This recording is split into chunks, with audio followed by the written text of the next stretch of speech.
Boa noite, nação rubro-negra, tentando falar aqui o mais baixo possível para conseguir fazer essa live informativa para vocês, atualizando aí sobre as últimas notícias do Flamengo, sobre Pedro, interesse aí do Al Hilal, o Pedro recusou, a gente sabe que o mercado europeu vai vir forte em cima do nosso atacante, tem também atualização sobre Ayrton Lucas, nosso lateral direito, se não quer um, quer o outro, tem atualização sobre a saída do Matheus França, sobre Claudinho de la Cruz, e também sobre o Alan, que fez seu primeiro treino. Tem muita notícia para passar para vocês. Já peço encarecidamente, ainda mais com esse momento que eu estou aqui, eu estou precisando demais da ajuda de vocês. Quem puder compartilhar os nossos conteúdos, por favor, compartilhe, me ajude aí na divulgação do nosso trabalho, deixe o like também, se inscreva e bora para as informações aí, para a nossa live informativa, que é o que interessa. Hoje o Alan teve seu primeiro dia ali no CT Ninho do Urubu e ele rasgou elogios, até aqui nenhuma novidade, né? Para a estrutura que o CT do Flamengo tem para todos os atletas que ali se incluem. E aí abre aspas para o nosso novo jogador. Legal demais estar aqui. A estrutura não tem o que falar, dispensa comentários. É top. Então ele falando aí que a estrutura não tem nada para ser citada, a não ser que é top, é diferenciado, a estrutura aí que a gente sabe que é de primeiro mundo. O Alan hoje ele deu continuidade aos trabalhos que já vinha fazendo no Atlético Mineiro, que é buscando principalmente entrar em forma, né, o mais rápido possível. Ele também deixou claro à Flá TV que ele estava querendo logo pegar recondicionamento físico para estar à disposição do São Paulo e do elenco. E ele também falou que quer, se possível, desfrutar de tudo isso, desse sonho que ele está vivendo. E nessa primeira aparição, a gente viu que ele conheceu as dependências do Ninho do Urubu, teve alguns contatos também com alguns companheiros que estavam ali presentes, e depois ele realizou esse trabalho em campo, tendo os primeiros treinos ali como jogador do Mengão. Então, o Alan já 100% ambientado e já treinando para estar mais do que preparado. Sobre a questão de hoje à tarde, né, teve a apresentação do Luiz Araújo, uma ótima apresentação, muito tranquila, respostas sucintas em como ele pode ser útil, qual a posição que ele mais gosta de jogar, sobre conhecer alguns atletas. A gente vai esmiuçar muito ainda sobre o que esperar desse jogador nas próximas lives, mas também o Marcos Braz respondeu algumas perguntas. Infelizmente, dá para ver nitidamente que o problema Marcos Braz e Gabigol realmente precisa ser resolvido e que é muito além disso, né? O Gabigol não querer ficar para um exame de antidoping se ele fosse sorteado, mostra claramente também o que a gente já fala internamente, né? A nossa diretoria, ela não tem peito, principalmente para alguns atletas. Eu não vou entrar nesse mérito aqui, até porque a gente tem jogo importante. Vamos deixar a Cris ou qualquer nome que a galera queira falar aí para fora de campo.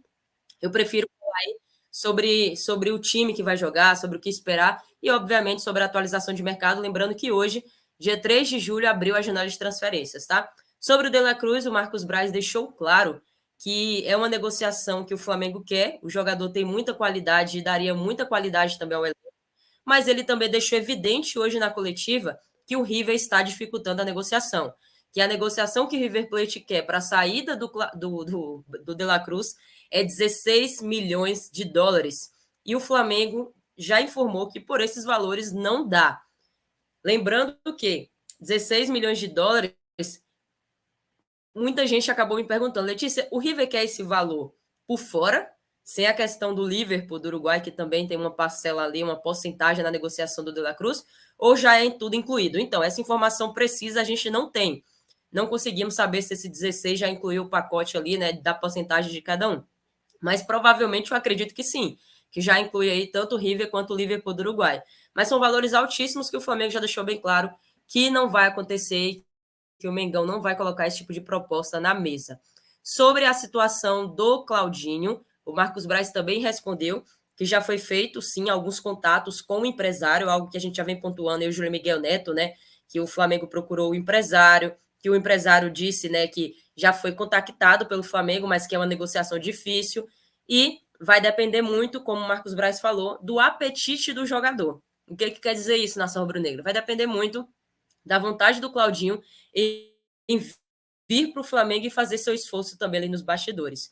E aí o Marcos Braz deixou claro que vai tentar aí pagar o menos possível pelo jogador, um preço justo, na verdade, de que o Flamengo entende que vale a sua contratação e de que o Zenit entende que por esse valor dá para ser negociado o jogador, e ao mesmo tempo o Marcos Braz ele não colocou valores, mas ele deixou claro que é óbvio que 18 até 30 milhões, como tem sido falado aí nas redes sociais, é um valor que o Zenit acha justo para negociar o jogador, e ele disse que isso é normal. Até porque quem coloca o preço é o clube detentor dos direitos, E o Marcos Braz me pareceu muito tranquilo quanto a isso, mas deixando claro e evidente que tanto a negociação com o De La Cruz quanto do Claudinho são negociações difíceis que o torcedor vai ter que ter um pouquinho de paciência, apesar de só ter aí um mês. Pode correr o risco, como eu já falei para vocês, nenhum dos dois chegarem, porque não se trata de negociações simples. Sobre saídas, a gente viu aí que o assédio em cima dos jogadores do Flamengo está só começando. Possa ser que não pare agora, nessa metade do ano, e que esse assédio aumente no final do ano, porque são jogadores que estão cada vez mais valorizados e o Clube de Regatas do Flamengo é uma vitrine. O Clube de Regatas do Flamengo é um clube que dá engajamento e que tem visibilidade de maneira geral. E um desses atletas, informação aí do Vene Casagrande, teve informação também do Júlio Miguel Neto, é sobre o Matheus França. Newcastle era o time ali com 22,5 milhões de euros mais próximo da sua contratação. E agora o Chelsea, clube inglês, entrou na briga de vez e já colocou oferta. Não entrou, engraçado, é que eles não entraram na briga somente com interesse, eles já entraram com uma oferta de 20 milhões de libras. Lembrando a galera e a nação rubro-negra aqui que está presente, que libras e euro, a libra ela é muito mais valorizada. E o Chelsea colocou 20 milhões de libras, que vai dar cerca de quase 123 milhões de reais, para ter o Matheus França em definitivo. Só que o Flamengo também deixou claro que quer mais um pouquinho. 123 milhões de reais para o que o Flamengo quer, que é pelo menos 130 milhões de reais, vamos dizer assim, que daria 25 milhões de euros, que é o valor que o Flamengo estipulou há um certo tempo, fica próximo, né? Dá cerca de 7 milhões de reais aí de diferença, o que é muito dinheiro, pelo amor de Deus, né?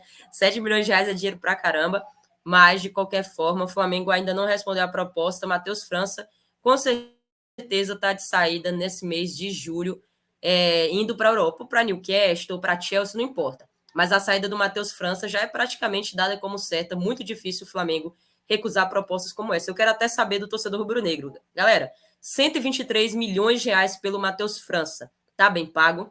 Venderia sem pensar duas vezes? Qual é a sua opinião sobre essa negociação? Deixa aqui abaixo nos comentários. Sobre o Pedro, né? O Gé colocou informação que não surpreende. Jorge Jesus, ele sabe que está em um clube, né, que tem muita aquisição financeira para fazer investidas em jogadores, e a gente sabe que o Jorge Jesus ele gosta bastante de jogadores brasileiros. E aí o GE trouxe que o Al Hilal da Arábia Saudita, ele consultou o Flamengo, fez uma proposta pelo atacante Pedro, mas o atacante Pedro recusou a proposta. Lembrando, a proposta salarial só para o atacante seria 6 vezes maior do que ele já recebe no Flamengo. Loucura, né? Dinheiro lá na Arábia é loucura. Chinês, Arábia, enfim, tem outros mercados aí que extrapola até a questão da concorrência. E o Pedro recusou. Por que o Pedro recusou? O interesse maior do Pedro, até aqui também nenhuma novidade, é ir para o mercado europeu, não para o mercado saudita, porque o Pedro está conectado e concentrado nesse momento em não perder sua visibilidade na seleção brasileira. O segundo motivo, o Pedro está focado no projeto esportivo e não no projeto financeiro, até porque ele é um jogador muito novo. Então ele sabe que se ele for para a Arábia Saudita, além de poder perder o espaço na seleção, ele não vai ter a mesma visibilidade e lá ele iria por dinheiro, não iria por projeto esportivo, isso é óbvio.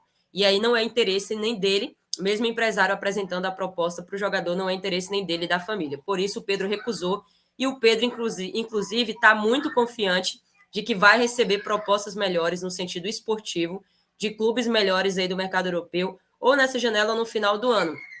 E aí sim ele vai analisar, sentar, pensar ali junto com o seu empresário e com o próprio Flamengo qual é o interesse melhor e qual é a vantagem para ambos os lados. Infelizmente, a saída do Pedro ela é muito mais real. A do Gabigol também nem é algo assim que seria assustador, mas a do Pedro é muito mais real do que a do Gabigol nesse momento. Já deixei claro para vocês e repito, se o Pedro sair, para mim o Flamengo vai ter uma perca muito grande, porque é um jogador de características únicas, um jogador que para mim briga fácil pela titularidade com o São Paulo, ainda mais com a chegada do Luiz Araújo, mas o Pedro, óbvio, nenhum jogador com o quilate do Pedro, mesmo atuando baixo, não vai ficar feliz com o banco de reservas, como é o próprio caso do Gabigol, que também não fica feliz com o banco de reservas. Então, a chance de ser negociado é muito grande, vamos ter que aguardar também esses próximos capítulos. Sobre o Ayrton Lucas, informação do Júlio Miguel Neto, o Al Hilal recebeu a recusa do Pedro, mas já manifestou interesse em outro jogador, agora o nosso lateral esquerdo, né, o Ayrton Lucas.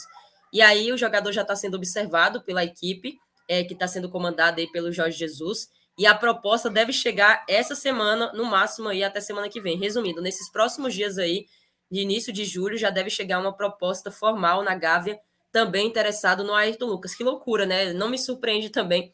O Jorge Jesus está vindo aí com um caminhão de dinheiro, querendo tirar vários atletas, inclusive titulares, do Clube de Regatas do Flamengo.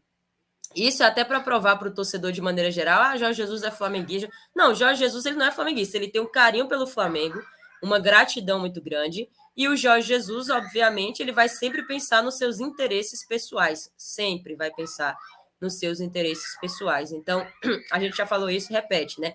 Até pelo interesse agora em massa do Jorge Jesus em alguns atletas do Mengão, deixa claro e evidente o que a gente já vem falando há um certo tempo sobre esse mercado da bola, que está muito movimentado, e vamos ficar atentos. Além da questão do gesto, que eu já falei aqui para vocês, pode chegar a proposta pelo gesto, falamos aqui na live no horário de almoço, de clube inglês ou italiano aí, que também já tem monitorado o jogador há um certo tempo, mesmo ele chegando recentemente no Flamengo.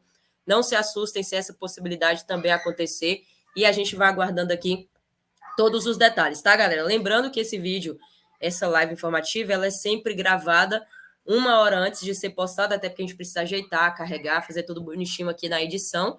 E se tiver alguma informação atualizada, amanhã a gente está aqui de volta na terça-feira, tá? Graças a Deus, terminou aqui a nossa live. Vocês viram, não tossi nenhuma vez por um milagre, estou aqui falando calmamente, né? A garganta mega inflamada, a voz está até mais grave do que o normal, tossindo muito. Estou me cuidando, estou tentando poupar minha voz somente aqui com a responsabilidade e comprometimento que eu tenho com vocês, que eu faço mais um esforço do que o normal, mas geralmente eu estou mais calado o dia inteiro, tá? Obrigada pelo carinho, galera. Deixa o like, se inscreva. Amanhã estaremos aqui de volta, se Deus quiser. Saudações rubro-negras. Isso aqui é Flamengo.